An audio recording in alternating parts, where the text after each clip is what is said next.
Hello and welcome to the Whisper Sessions. The Whisper Sessions is a behind-the-scenes look at my debut novel, Whispers Among the Blossoms. Each week, we'll go through each chapter, share a short excerpt, and I'll share a little bit about what happened in the chapter and what I was thinking while writing it. So what is Whispers Among the Blossoms? Whispers Among the Blossoms, an exploration of the battle between good and evil, the strength of family bonds, and the enduring power of hope and redemption.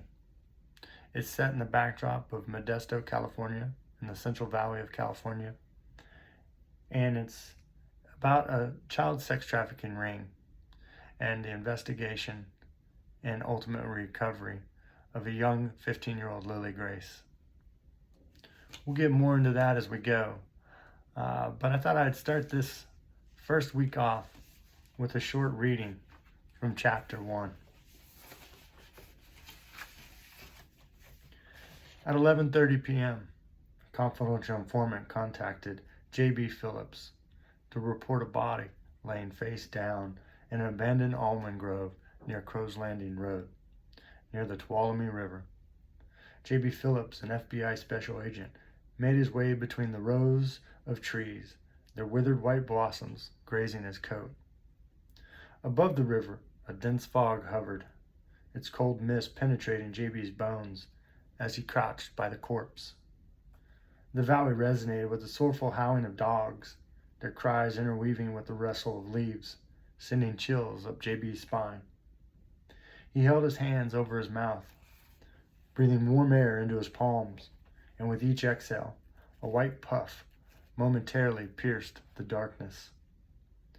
J.B. held a flashlight in one hand and reached for a clump of dirt in the other.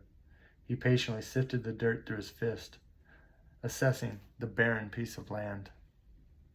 Then he shined the light toward the distant road, where car after car passed, unaware of the young girl's body lying in the dirt. He pivoted toward the river, shining light into the vast darkness. From where the body lay, it was 300 yards in either direction. J.B. traced his fingers across the hardened claw marks in the ground, careful not to distress the trail of blood. He presumed the girl had tried to crawl toward safety during her last breaths. He shook his head, thinking about the futile expense of energy and the sheer fear and desperation she must have felt. His eyes stung as he gazed at the body, his throat constricting with a mix of sadness and anger as he dropped to both knees, the light fading toward the dead body. So those are the opening 2 paragraphs of the novel.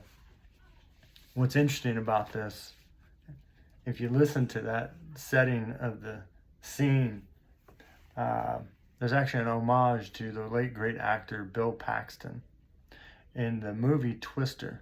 If you recall, when he was assessing the sky and wondering which direction the tornadoes might go the next day, he crouched down and he took a piece of dirt, smelled it, sifted it through his fingers.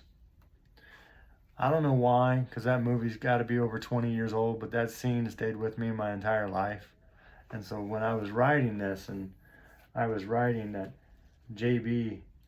patiently sifted the dirt through his fist, assessing the barren piece of land, that was a scene from Bill Paxton's character in the movie Twister. So I thought that was interesting. Something else that's interesting with this particular chapter and what I just read, I talk a lot about the vast darkness. And I just think thematically, child sex trafficking is evil, it's dark. So just kind of painting that picture. And then also, when he shined the light toward the distant road where car after car passed, unaware of the girl's body lying in the dirt. When I wrote that line, I was really thinking about car after car passing unaware. With all that's going on in this world, with child trafficking, sex exploitation, it just doesn't seem like we as a society are putting much focus and attention. We're not shining a light on it to where it feels personal to you and your family, to you and your community.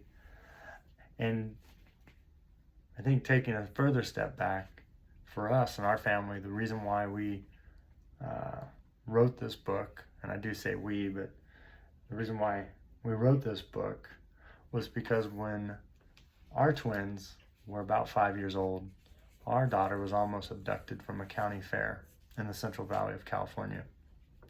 And that moment and everything that transpired that night stayed with us as a family.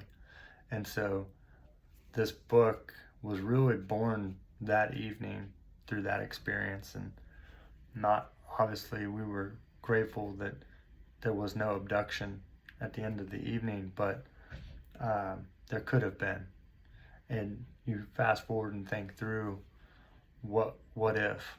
But there are a lot of families who unfortunately do have to deal with child trafficking, sex exploitation, kidnapping. And my hope is that, one, this book shines a light on that, but two, that we also share what other families go through who have experienced this. So that's a little bit of chapter 1, Whispers Among the Blossoms. Stay tuned next week for chapter 2. Have a great day.